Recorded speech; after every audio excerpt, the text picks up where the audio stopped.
विषमतेकडे बघण्याची एक चिकित्सक दृष्टी दिली आणि त्या विषमतेविरुद्ध सातत्याने संघर्ष करण्याची प्रेरणा आणि जिद्द आपल्यामध्ये निर्माण केली. अशा सगळ्या महामानवांना, ज्यांच्या सगळ्यांच्या प्रतिमा आज आपल्या विचारमंचावरती आहेत, त्या सगळ्यांना माझा लोकनेता युट्यूब चॅनल मध्ये खूप खूप स्वागत आहे. विद्रोही कोकण विभागीय विद्रोहीमध्ये मराठी साहित्य संमेलनाचे अध्यक्ष प्राध्यापक आशालताताई कांबळे, तसंच उद्घाटक प्रतिभाताई परदेशी, स्वागत अध्यक्ष ऍडव्होकेट तुगल डफले,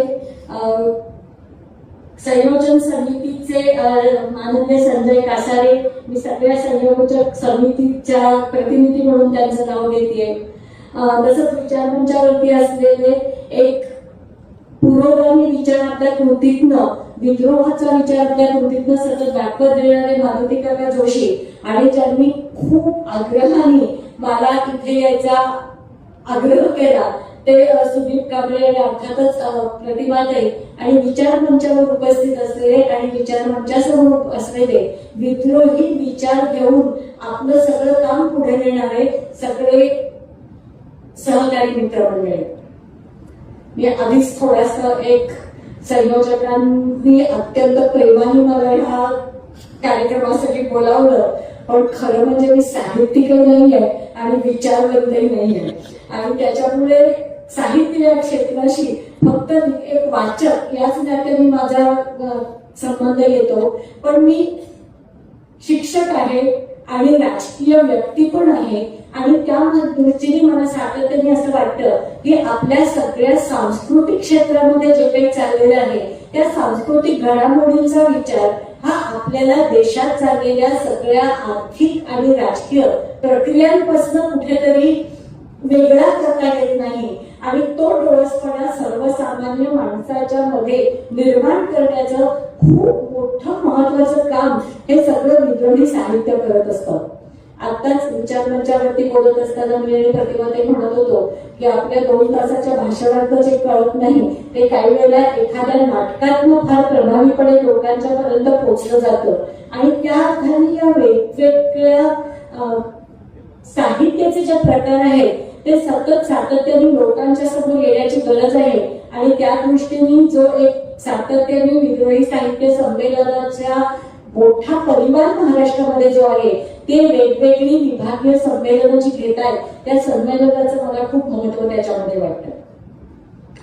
मी थोडस म्हणजे मी साहित्यिक नाही हे आधीच जाहीर केलं, कारण मी थोडस साहित्यापासून फारकत घेऊन बोलणार आहे, कारण इथून पुढे निर्माण होणाऱ्या साहित्यावरती, वैचारिक साहित्यावरती या मुद्द्यांचा कुठेतरी उहापोह केला जावा किंवा ते मुद्दे ऐरणीवर साहित्याच्या सांस्कृतिक विश्वाच्या लढाईमध्ये पण आणले जावेत असं मला सातत्याने वाटतं.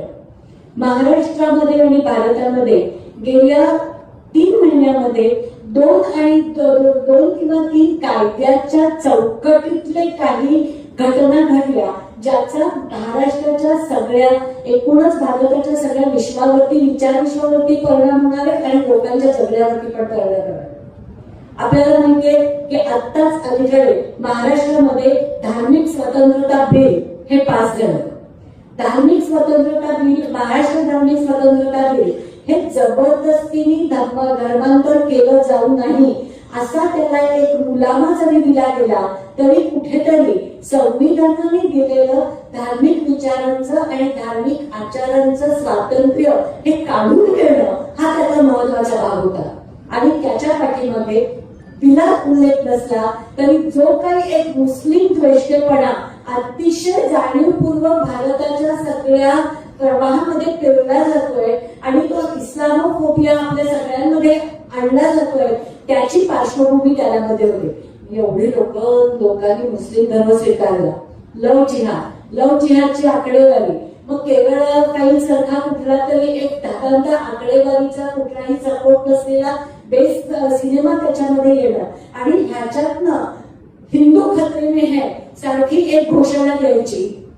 मी सहज धर्मांतराच्या बिलाबद्दल बोलायला म्हणून आकडेवारी काढत होते, तर त्याच्यामध्ये आपण जर कुठेही धर्मांतराची आकडेवारी उपलब्ध नाहीये, पण तुम्ही वेगवेगळ्या AI टूल्सला विचारून पाहिलं, मग त्यात जेमिनी असेल, ग्रॉक असेल, ChatGPT असेल, त्याच्यामध्ये महाराष्ट्र तो धर्मांतर हा जर टाकला तर त्याच्यामध्ये सरळ सरळ असं म्हटलं जातं की महाराष्ट्र, राजस्थान, उत्तर प्रदेश, बिहार, कर्नाटक, थोड्याफार प्रमाणामध्ये तेलंगणा, ते तामिळनाडू या सगळ्या राज्यांमध्ये जे धर्मांतर होत आहे ते प्रामुख्याने दलित, बहुजन, भटक्या विमुक्त समाजातल्या लोकांचं बौद्ध धर्माकडे होत आहे.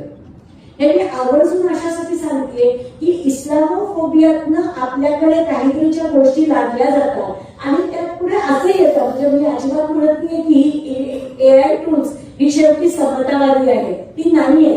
कारण जे काही इंटरनेटवरती अवेलेबल आहे त्याच्याच अनालिसिस मधनं ते तुमच्यासमोर काहीतरी उत्तर त्याच्यामध्ये फेकत असतं. पण त्याच्यात स्पष्टपणे असं लिहिलेलं आहे की हे धर्मांतर जे होत आहे ते जास्ती समतावादी आयुष्य जगता यावं, जास्ती डिग्निटीने आयुष्य जगता यावं याच्यासाठी हे धर्मांतर होत आहे. मी याचा उल्लेख त्याच्यासाठी करते की हे बिल झालं, ते विधानसभेमध्ये पास झालं, त्याच्याबद्दल कुठल्याही विधानसभेत उपस्थित असलेल्या राजकीय पक्षांनी त्याला विरोध केला नाही, ना कोणी पुरोगामी लोकांनी रस्त्यावरती उतरून त्याच्यावरती आंदोलनं केली आहे, त्याचा निषेध केलाय, हे कुठेही आपल्याला दिसलं नाही. घटनेने दिलेल्या एका मूलभूत स्वातंत्र्याच्या संदर्भामध्ये एक धडधडीत पायमल्ली होत असताना आपण सगळेजण शांत होत काहीतरी एक बिल होऊन जात आहे हे समजतंय. ते बिल काय आहे? ते धार्मिक स्वातंत्र्याचं बिल नाहीये. त्या बिलामध्ये असं म्हटलेलं आहे की तुम्हाला दुसरा धर्म स्वीकारायचा असेल, ज्या धर्मामध्ये तुम्ही जन्माला आला त्याच्या विरुद्ध दुसरा धर्म तुम्हाला स्वीकारायचा असेल तर तुम्हाला 1 महिना आधी नोटीस देऊन डिस्ट्रिक्ट मॅजिस्ट्रेटची परवानगी घ्यावी लागते. लग्नानंतर तुम्हाला धर्म बदलायचा असेल तर तुमची धर्म बदलण्याची कारण मीमांसा, तुम्ही हे लग्न जबरदस्तीने केलं नाही ना आणि तुमचा जोडीदार तुमच्यावरती धर्म बदलण्याची जबरदस्ती करत नाहीये ना, याचं तुम्हाला कुठेतरी पोलीस चौकशी करतील आणि मग तुम्हाला धर्म त्याच्यामध्ये बदलता येईल. हे सरळ सरळ एका अर्थाने दहशतवादाचं राज्य निर्मितीतलं हे टाकलेलं मला पाहून. दुसरं जे बिल आता राज्य केंद्रीय पातळीवरती आलेलं आहे ते ट्रान्सजेंडरच्या संदर्भातलं बिल आलेलं आहे आणि सगळ्या ट्रान्सजेंडर तृतीयपंथी म्हणजे त्याला आता खूप त्याच्यामध्ये गट आहे, LGBTQ हा शब्दप्रयोग त्याच्यात वापरले जातात. त्याच्यामध्ये ट्रान्सजेंडर येतात, समलैंगिक व्यवहार करणारी लोक त्याच्यामध्ये येतात, किंवा त्यांची वर्तणूक वेगळ्या पद्धतीची, लैंगिक वर्तणूक वेगळ्या पद्धतीची असते ती लोक त्याच्यामध्ये येतात. या सगळ्यांनी एकमुखाने अख्ख्या भारतभर याच्यामध्ये विरोध केलेला आहे. पण त्याच्यासाठी सुद्धा खूप मोठ्या प्रमाणावरती ट्रान्सजेंडरचे अधिकार काढून घेणं आणि त्यांनी स्वतःची ओळख नाकारण्याचा एक त्याच्यामध्ये आलेला आहे. मी तुम्हाला उदाहरण बारकाईने अशासाठी देते की आतापर्यंत नासा नावाचं जे जजमेंट होतं त्याच्यामध्ये एखादा ट्रान्सजेंडर असेल, ट्रान्सजेंडर म्हणजे साधारण तुम्ही स्त्री म्हणून जन्माला आला असेल आणि तुम्हाला पुरुष म्हणून जगायचं असेल तर ते, किंवा पुरुष म्हणून जन्माला आला असेल आणि तुम्हाला स्त्री म्हणून जगायचं असेल ते, यांना साधारणपणे तृतीयपंथी जो जणांचा उल्लेख आधी केला गेला किंवा ट्रान्सजेंडर हा शब्द वापरला जातो. आतापर्यंत जर एखाद्या व्यक्तीने म्हटलं की माझी ओळख स्त्री अशी आहे, मला स्त्रीलिंगी धरलं जावं तर ते मान्य केलं जात होतं. आता ह्याच्यामध्ये ती ओळख नाकारली गेली आणि त्यांना संपूर्णपणे कायद्याच्या प्रक्रियेतनं आणि मेडिकल तपासणीतनं जावं लागतं आणि त्या तपासणीतनं जात असताना ज्या पद्धतीची अवहेलना वाटायला येते, ज्या पद्धतीचं एक वाईट चिन्ह वाटायला येतं, अनुभव येतात, त्याच्या संदर्भात या सगळ्यांनी आवाज उठवलेला आहे. त्याच्या संदर्भात आपण कोणीही त्यांच्याबरोबर जॉईन होत नाही, जात नाही. कित्येक जण असं म्हणतात की काही त्यांची लोकसंख्या कमी आहे. हा काही खूप मोठ्या माणसाचा लोकसंख्येचा प्रश्न नाहीये, मान्य मला हा खूप छोट्या लोकांचा प्रश्न असेल. मी आज कदाचित तुम्ही असं म्हणाल की दिशाताई पुढच्या कार्यक्रमात येणार होत्या, दिशा पिंपरी पण त्या येऊ शकल्या नाहीतर त्या सविस्तर ह्याच्याबद्दल निश्चितच बोलल्या असल्या, म्हणून मी थोडस जास्ती त्याच्यामध्ये बोलते. आपण जेव्हा एका प्रकारच्या वंचितांच्या बाजूने आपण बोलत असतो आणि त्यांच्या बाजूने कुठेतरी विद्रोहाचा आवाज आपण उठवत असतो, तेव्हा त्याच्यामध्ये वंचिततेचे आयाम अनेक वेगवेगळे असतात. अनेक प्रकारची वंचितता असते. मग ती लिंगभावावर आधारित असते, ती जाती व्यवस्थेवर आधारित असते, ती तुमच्या आर्थिक क्षमतेवरती, पैशावरती अवलंबून असते. तुम्ही ग्रामीण भागात आहात का दलित कुठल्या जर भागात आहात त्याच्यावरती सुद्धा ती अवलंबून मोठ्या प्रमाणात असते.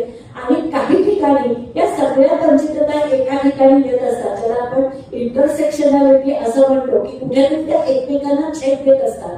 आणि सगळ्या ट्रान्सजेंडर कम्युनिटीच्या बाबतीमध्ये ही वंचितता एका बाजूला आहेच, पण दुसऱ्या बाजूला ट्रान्सजेंडर म्हणून येणारी वंचितता ही पण खूप वेगवेगळ्या पद्धतीची आहे.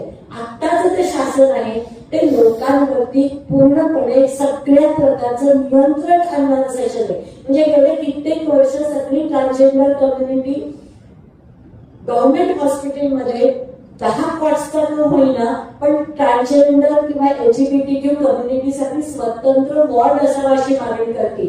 पब्लिक प्लेसेसमध्ये स्वतंत्र स्वच्छतागृह असावी अशी मागणी करते. त्या मागणीबद्दल कोणीच बोलत नाही. आपल्या कुठल्याच बजेटमध्ये या गोष्टींच्या प्रोव्हिजन्स येत नाही. पण त्यांनी त्यांची ओळख मात्र मेडिकल कॉलेज वैद्यकीय करून घेतली पाहिजे, हा कायदा आपल्याकडे येतो. याच्याबद्दल सुद्धा वंचिततेचा एक पैलू म्हणून आपण त्याच्याकडे बघितलं पाहिजे. आणि तिसरं, आपल्या सगळ्यांच्या खूप महत्वाचा जिव्हाळ्याचा असलेला विषय, आणि मला असं वाटतं की आपल्यापैकी इथे अनेक जण आजच्या विचारांवरती हे शिक्षण संस्थांशी निगडित आहेत, शिक्षण संस्थांमध्ये काम केलेले आहेत, ते म्हणजे आता UGCनी जे इक्वॅलिटी सेलचा एक रूल काढला होता, जसा GR निघतो तसा UGC तर्फे नियम काढले जातात. हा खरा नवीन मुद्दा नाही, हा जुनाच मुद्दा आहे.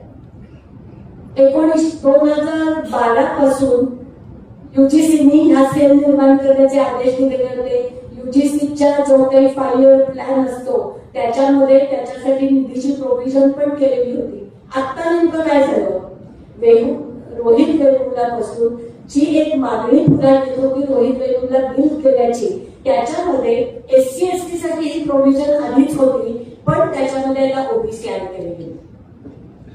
ज्या क्षणी UGCचा हा नियम आला त्या क्षणी काही तथाकथित समतेच्या नावाखाली सवर्णांची सत्तेला किंवा सवर्णांच्या हितसंबंधांना कुठेही बाधा पोहोचू नये याच्यासाठी काही लोक सुप्रीम कोर्टामध्ये गेले आणि त्यांनी असं म्हटलं की दलित, आदिवासी आणि बहुजनांना संरक्षणासाठी काही वेगळी सुविधा निर्माण करणं हा आमच्यावरती होणारा अत्याचार आहे किंवा आमच्यावरती होणारा अन्याय आहे.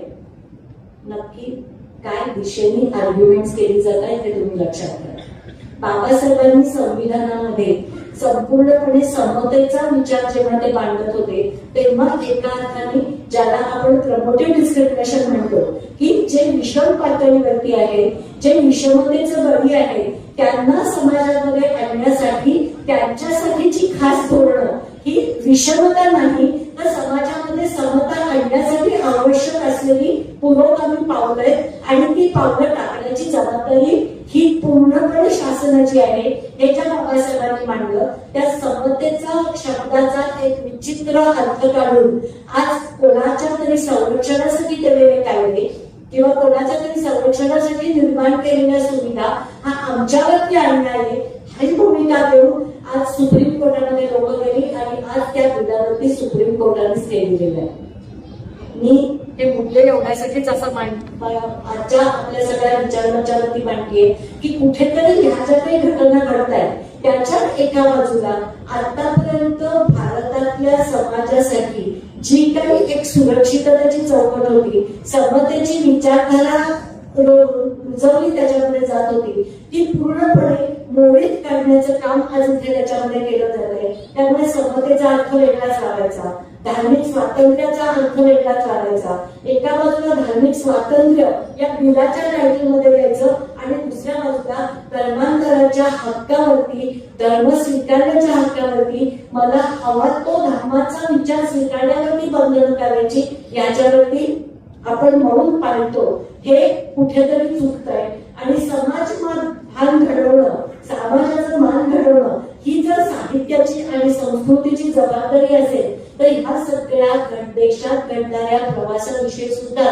लोकांची मनोभूमिका निर्माण करणं, लोकांमध्ये वेगवेगळ्या सांस्कृतिक अंगांनी हे मुद्दे येणं जाणं आणि त्याच्याबद्दलचं एक समाज भान निर्माण करणं, ही जबाबदारी सुद्धा मला असं वाटतं की स्वतःला विद्रोही म्हणवणाऱ्या साहित्य क्षेत्रात असणाऱ्या सगळ्या लोकांची खूप महत्वाची जबाबदारी त्याच्यामध्ये.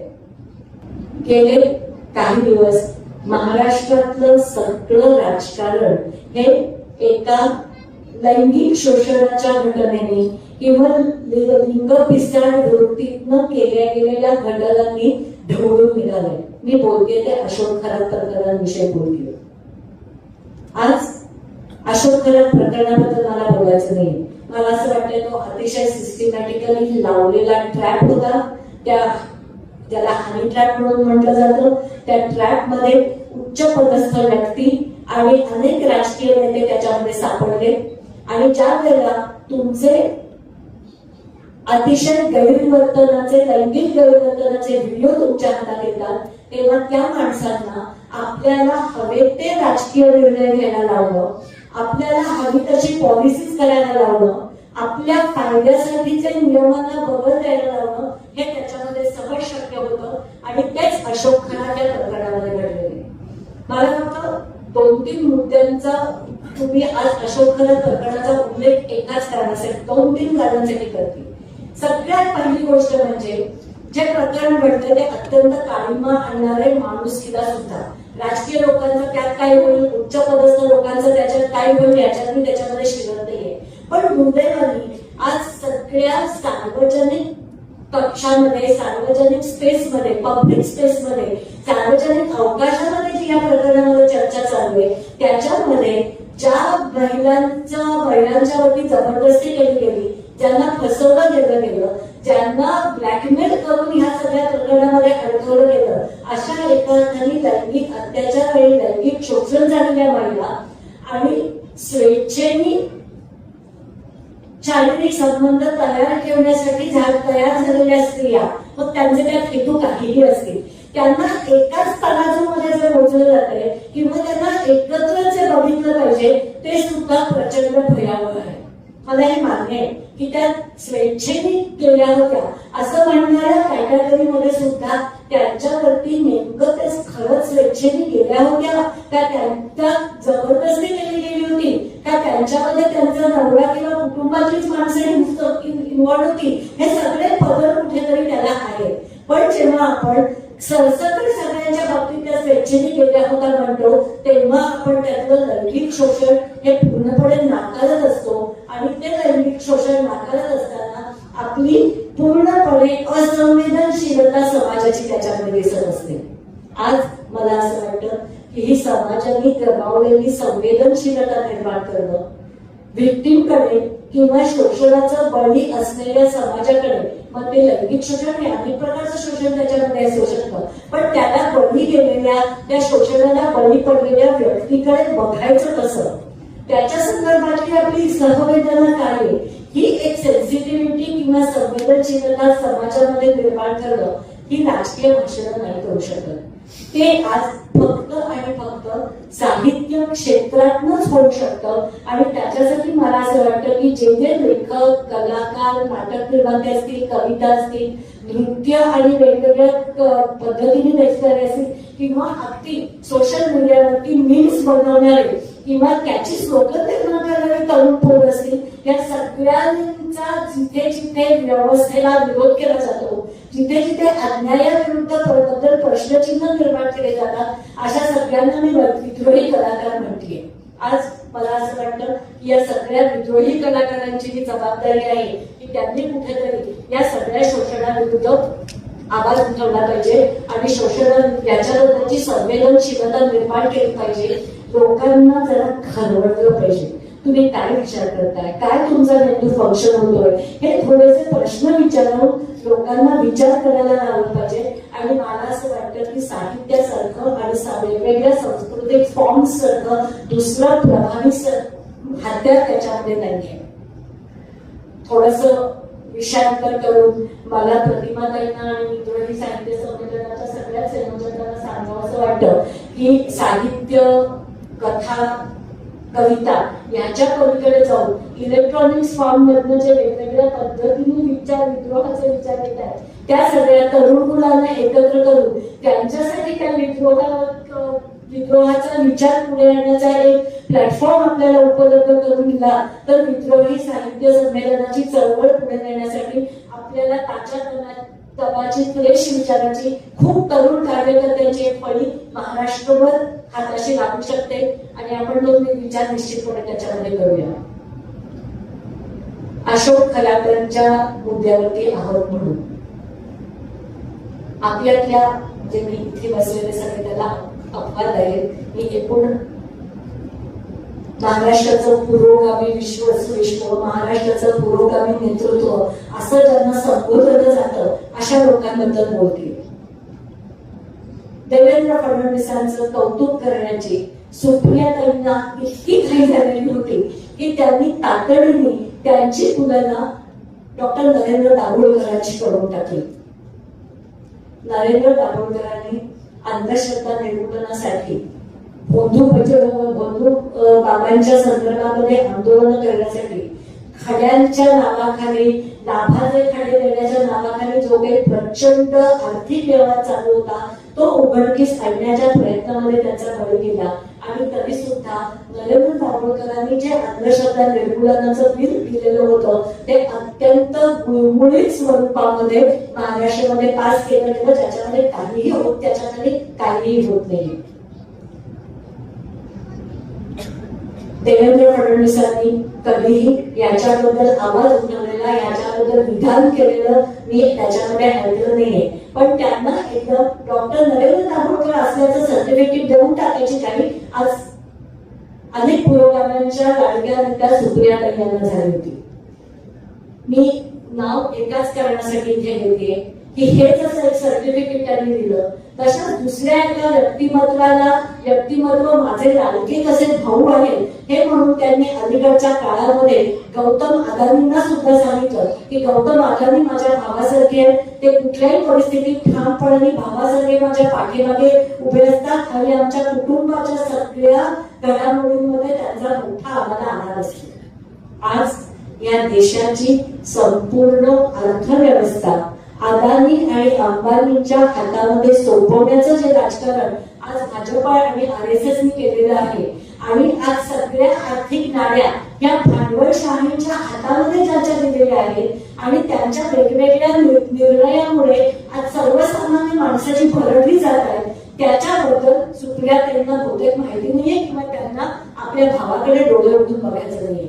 आज मुंबईतलं सगळ्यात मोठी अदानी वीज कंपनी मुंबईच्या ज्या भागामध्ये वीज पुरवते त्या भागामधली लोकांची म्हणजे मी वस्ती पातळीवरची बोलते. मी मध्यमवर्गीय किंवा उच्च मध्यमवर्गीयांच्या घराबद्दल बोलतच नाहीये. मी बोलतेय रमाबाई आंबेडकर नगरमधल्या वस्त्यांविषयी तिथल्या घरांविषयी.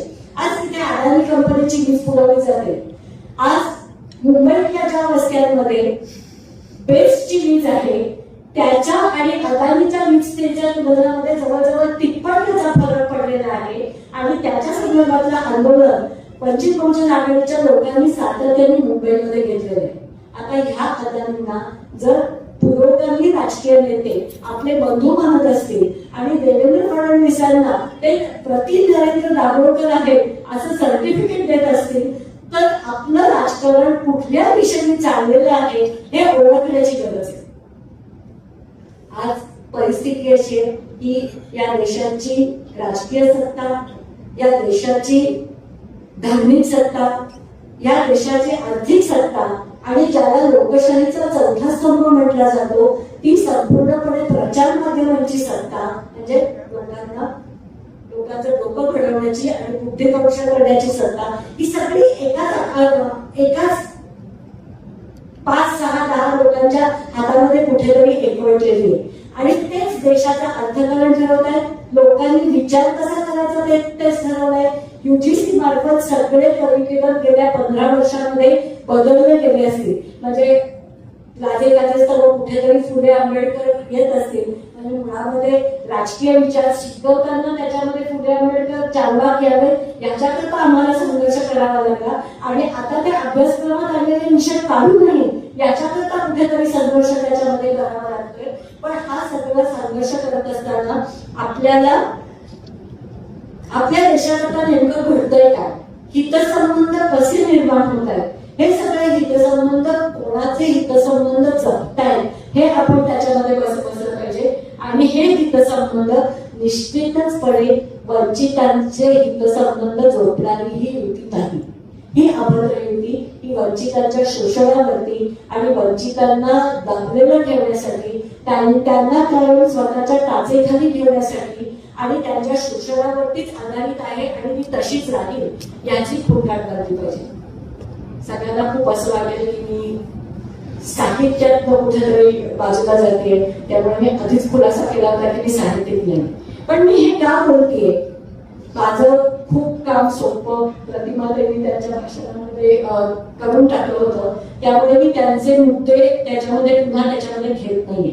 पण मला साधे काही प्रश्न पडतात. संतोष देशमुख यांच्या हत्येविरुद्ध पडणाऱ्या फेसबुक पोस्ट आणि सूर्यवंशीच्या बद्दल पडणाऱ्या पोस्ट, सोमनाथ सूर्यवंशी बद्दल पडणाऱ्या पोस्ट याची तुलना जर केली तर आज सोमनाथ सूर्यवंशीच्या पोलीस अत्याचारात मारल्या गेलेल्या पोस्ट या फक्त तुम्हाला आंबेडकरी किंवा विद्रोही समूहावरती दिसतील. बाकी पुरोगाम्यांनी सुद्धा त्याच्याबद्दल नोंद पाहिलेली आहे. मग आपण नक्की पुरोगामी कोणाला म्हणणार आहोत?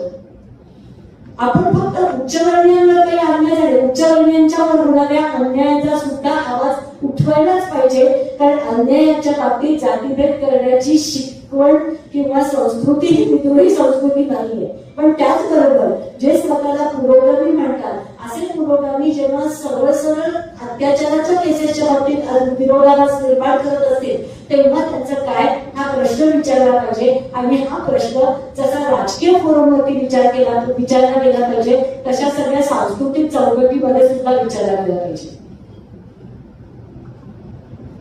मी राजकीय पक्षाची प्रतिनिधी आहे हे उघड आहे. माझी ओळख करून देताना ते खूप आवर्जून सांगितल्या गेल्यामुळे मी जास्ती हक्काने बोलतीये असं पाहिजे तर म्हणा. पण भाजपला हरवलं पाहिजे याच्यासाठी ज्या राजकीय युत्या झाल्या त्या राजकीय युत्यांमध्ये खरंच वंचितांच्या मुद्द्यांना किती स्थान दिलं गेलं होतं, किंवा निवडणुकीच्या आधी ज्या सगळ्या युत्या झाल्या त्यांच्या ज्या बैठका झाल्या या बैठका संपल्यानंतर निवडणुका होऊन गेल्यानंतर या सगळ्या दलित पुरोगामी मंडळींचं झालं काय आणि ते कुठे गेले आणि आता त्यांचा आवाज कुठे आहे, किंवा त्यांच्या प्रश्नांना ज्या पक्षांच्या पाठीमागे त्यांनी ताकद उभी केली ते पक्ष आज वंचित समाजाचे प्रश्न निदान विधानसभेमध्ये आणि लोकसभेत उठवतात का हा प्रश्न मला निश्चित विचारावा असं वाटतो. आणि तो प्रश्न हा जसा राजकीय विचार मंचावर विचारला जायला पाहिजे तसा तो साहित्य विचार मंचावरनं पण जायला गेला पाहिजे. सुप्रिया त्यांचा उल्लेख केला म्हणून 2024च्या लोकसभेच्या आधी यशवंतराव चव्हाण प्रतिष्ठान हे कोणाच्या मालकीचं आहे. मी मुद्दाम मालकी हा शब्द वापरते कारण ट्रस्ट हे कुटुंबाच्याच मालकीचे असतात आणि त्याच्या ते कोणाच्या मालकीचे हे आपल्या सगळ्यांना माहिती आहे. पण यशवंतराव चव्हाण प्रतिष्ठानमध्ये सगळ्या दलित विचारवंतांची आणि दलित साहित्यिकांची बैठक होते आणि प्रकाश आंबेडकर हे भाजपची भीती आहे म्हणून त्यांच्या विरोधात प्रचार करावा हा ठराव पास होतो. तो लोकसत्तेमध्ये त्याच्यामध्ये छापून येतो आणि ज्या पक्षांच्या पाठीमागे आपण आपली शक्ती उभी करतोय ते पक्ष नक्की वंचितांच्या बाबतीत आणि वंचितांच्या एक्सप्लॉयटेशन बद्दल काय भूमिका घेतात हा प्रश्न सुद्धा आपण त्यांना विचारत नाही. अशा वेळेला मला यांच्यातला विद्रोह नक्की कुठे आहे? मग तो विद्रोह आहे का कुठेतरी व्यवस्थेला शरण जाण्याची मानसिकता आहे आणि मग वेगवेगळ्या प्रकारच्या सत्तेचा वापर करून स्वतःला एक विजिबिलिटी मिळवणं हा त्याच्यामध्ये महत्वाचा आहे. हा मुद्दा मला इथे आवर्जून उपस्थित करावा असं वाटतं. मला आशालता त्यांचं खरंच कौतुक करायचंय, आदर त्यांच्याबद्दल व्यक्त करायचा आहे की त्यांनी त्यांच्या भाषणामध्ये पुरस्कार मिळावे, वेगवेगळ्या कमिट्यांवरती आपली वर्णी टाकावी, याच्यासाठी कित्येक साहित्य कशा पद्धतीने वैचारिक तडजोडी करत असतात किंवा कुठल्या वर्तुळात वावरतात, हा एक खूप मुद्दा त्यांनी महत्वाचा उपस्थित केला. या सगळ्या आजच्या विचारांच्यावरती वारंवार ज्योतिबांनी ग्रंथकार सभेला काय पत्र दिलं होतं त्याचा वारंवार उल्लेख केला गेला. त्यांनी सरळ सांगितलं, आम्ही तुमच्या विचारांच्यावरती येऊ शकत नाही, आम्ही तुमचा भाग होऊ शकत नाही, आम्हाला तुम्ही बोलवण्याची गरज सुद्धा नाही. आमचं आम्ही पर्यायी राजकारण, पर्यायी संस्कृती, पर्यायी साहित्य उभं करण्याची धमक आमच्यामध्ये आहे. हा त्यांनी ठोकपणे दिलेलं त्याच्यामध्ये उत्तर होतं.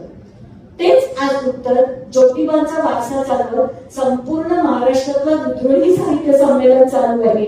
त्याच्यामध्ये सगळं नेतृत्व आजच्या विचारांच्यावरती, विद्रोहीच्या विचारांच्यावरती आता आहे.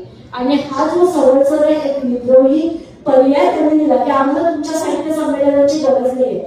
ज्या नागनाथ कोटेकरांबद्दल आम्हाला सगळ्यांना आदर आहे त्यांना सुद्धा पत्र लिहून प्रश्न विचारण्याचं धाडस प्रतिमाताईंकडे होतो. हा जो विद्रोहाचा आवाज आहे, आम्हाला तुमची गरज नाहीये, आम्ही आमचा पर्याय उभं करू, आम्ही आमचे साहित्यिक पर्याय उभे करू, आम्ही आमचे सांस्कृतिक पर्याय उभे करू आणि पुढे जाऊ. हा जो खणखणीत विचार आहे तो विचार घेऊन आता पुढे जाण्याची त्याच्यामध्ये गरज आहे. आणि मग आपल्याकडेच कोणी एका बाजूला बहुजनांची भाषा बोलताय, एका बाजूला विद्रोहाची भाषा बोलताय, एका बाजूला आपल्यावरती अन्याय होत असल्याची भाषा बोलताय आणि त्याच्यावरती प्रचंड प्रमाणावरती फेसबुकवर चर्चा करताय.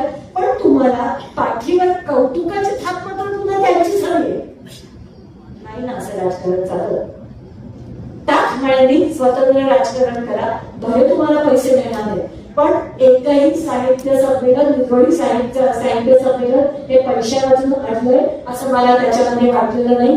कारण विचार पुढे नेणारी, विचारांची प्रामाणिक असणारी आज मोठ्या प्रमाणावरती लोक या समूहामध्ये आहेत. त्या समूहांना, त्या व्यक्तींना एकत्र करत पुढे जाणं हे महत्वाचं काम आज विद्रोही साहित्य संमेलन करत आहे. आणि त्याच्यामुळे या सगळ्या कामासाठी त्यांना खूप शुभेच्छा आहेत माझ्याकडनं. पण मला फक्त जाताना एकच सांगायचं की जसा सांस्कृतिक पातळीवरती विद्रोही साहित्य संमेलन हा एका अर्थाने ठामपणाने, ताकदीने, कुठल्याही पद्धतीचं कॉम्प्रोमाइज न करता, कुठल्याही पद्धतीची वैचारिक तडजोड न करता एक पर्याय म्हणून उभा राहतोय, तसंच राजकीय पटलावरती जे पक्ष कुठल्याही सरंजामी पक्षाच्या पंखाखाली न जाता वंचितांचं स्वतंत्र राजकारण उभं करतायत, त्यांच्या पाठीशी उभं राहणं ही सुद्धा तितकीच गरज आहे. आज सांस्कृतिक चळवळ आणि राजकीय चळवळ ही एकत्र चालावी लागेल. त्याच्यामध्ये मोटरटेड कंपार्टमेंट किंवा त्याच्यामध्ये भेदभाव असून चालणार नाही. कारण आपलं ते शेवटी राजकारणच आहे.